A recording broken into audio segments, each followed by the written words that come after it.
Restoring the Tanakh by Travis Wayne Goodsell. Amos chapter 3, verse 7.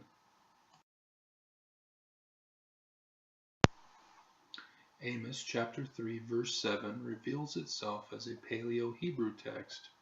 As such, it is to be dated earlier than expected. There were two Jeroboams who ruled in Israel.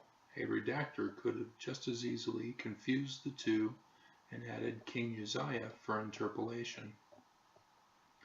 There are a couple of cultural practices revealed in this passage that suggest a dating before Moses. Here I use my own translation for to do or to make. The sun and the water letters makes a meaning of fulfillment or production instead. Despite Jewish tradition, this is a separate title of a person, not a name of God. Sigmund Freud and Ahmed Osman suggest that it is phonetically similar to the Egyptian god Aten. Pharaoh Akhenaten of the 18th dynasty was the one who proclaimed the Aten as a celestial pharaoh, and he, Akhenaten, as the earthly representation, the presiding high priest. In the Church of Jesus Christ of Latter-day Saints, there is an Aten in the presiding high priest and president of the church.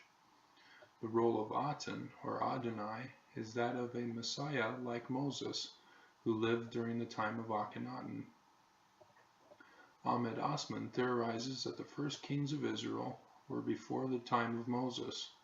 This would go along to explain why Kings David and Solomon had multiple wives in violation of the law of Moses, unless they were before Moses, which then would explain why the Lord approved of their extra wives in the Doctrine and Covenants, section 132, verses 38 to 39.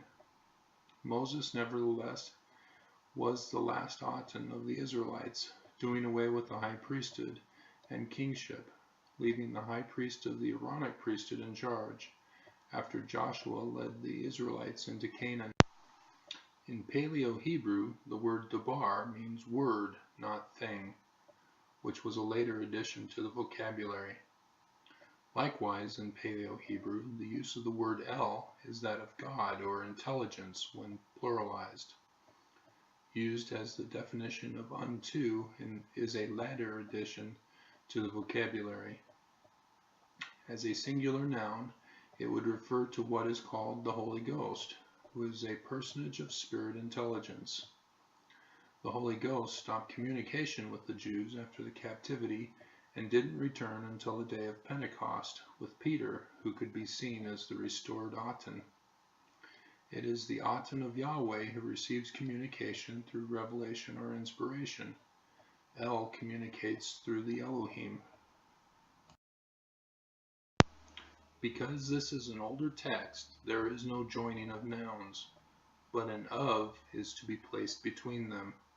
The plural yod is removed from the word for servant, as it is an addition of a particular Masoretic school of thought.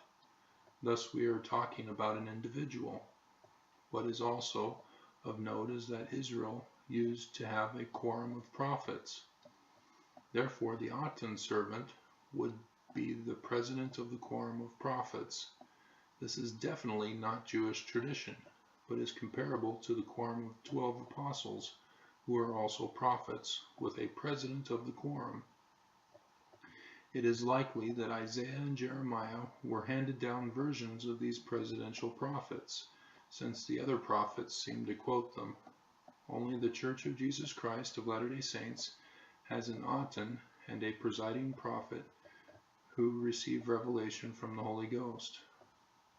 The passage now reads, "For Adonai of Yahweh produces not a word for except an uncovering of his counsel of the Holy Ghost of his servant of the prophets."